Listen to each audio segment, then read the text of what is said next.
नमस्कार। चलिए आज एक ऐसी दिलचस्प कहानी सुनते हैं जो एक बहुत ही शक्तिशाली सम्राट के तर्क को एक चमत्कार के सामने लाकर खड़ा कर देती है। ये कहानी है अकबर और उस ज्वाला की जो सदियों से बिना तेल और बाती के जल रही है। जरा सोचिए, एक ऐसी लौ जो सदियों से जल रही है और वो भी बिना किसी तेल या बाती के। क्या ऐसा सच में हो सकता है? ये सवाल ही अपने आप में बड़ा अजीब है ना? और यही सवाल हमें इस कहानी के गहरे रहस्य की ओर ले जाता है। तो हमारी कहानी की शुरुआत होती है हिमाचल की पवित्र धरती से, जहां मां ज्वाला देवी का मशहूर मंदिर है।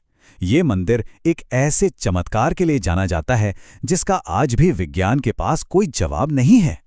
यहाँ पर सदियों से एक नहीं बल्कि 9 ज्वालाएं लगातार जल रही हैं और कमाल की बात यह है कि इनके जलने के लिए कोई तेल, कोई बाती, कोई लकड़ी कुछ भी नहीं है।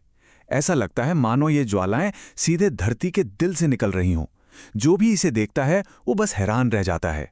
अब इस कहानी में एंट्री होती है मुगल सम्राट अकबर की।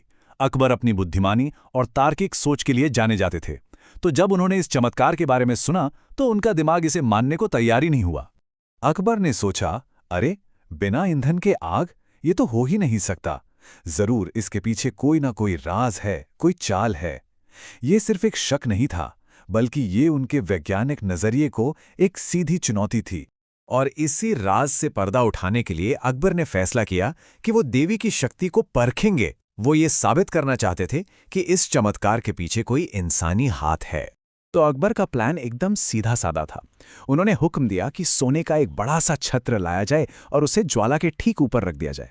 सोचा यह था कि भाई ऑक्सीजन नहीं मिलेगी तो आग तो अपने आप बुझ ही जाएगी। लेकिन क्या सच में ऐसा हुआ?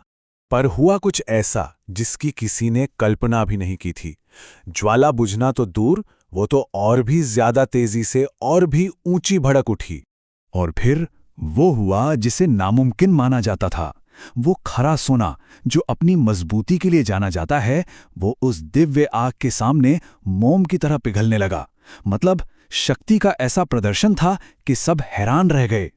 ये नजारा देखकर अकबर और उसका पूरा दरबार सबके सब सन्न रह गए। किसी के मुंह से एक शब्द नहीं निकल रहा था। जो एक मामूली सी परीक्षा होनी थी, वो एक ऐसी शक्ति का प्रदर्शन बन गई जो किसी की भी समझ से परे थी।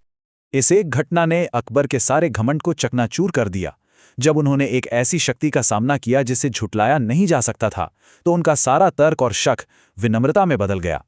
तब अकबर को अपनी गलती का एहसास हुआ और उन्होंने कहा, जहां साक्षात दैवीय शक्ति हो वहां परीक्षा नहीं बल्कि श्रद्धा होनी चाहिए। सोचिए, एक सम्राट का ये कबूलनामा कितना बड़ा रहा होगा। और उसी पल अकबर ने सिर झुकाया, देवी को नमन किया और उनकी महिमा को मन से स्वीकार कर लिया।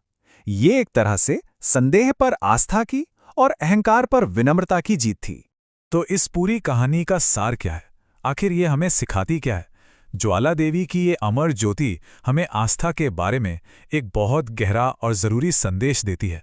सीधी सी बात है, ये कहानी हमें सिखाती है कि श्रद्धा में ही शक्ति है और अहंकार का नतीजा हमेशा हार होता है।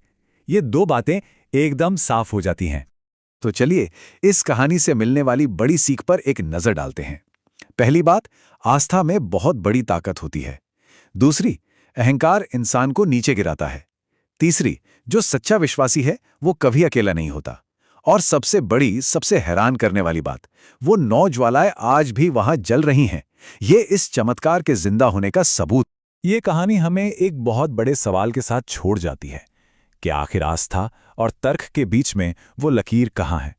क्या कुछ रहस्य ऐसे भी हैं जिन्हें विज्ञान की कसौटी पर शायद कभी कसा ही नहीं जा सकता? जरा इस पर सोचिएगा।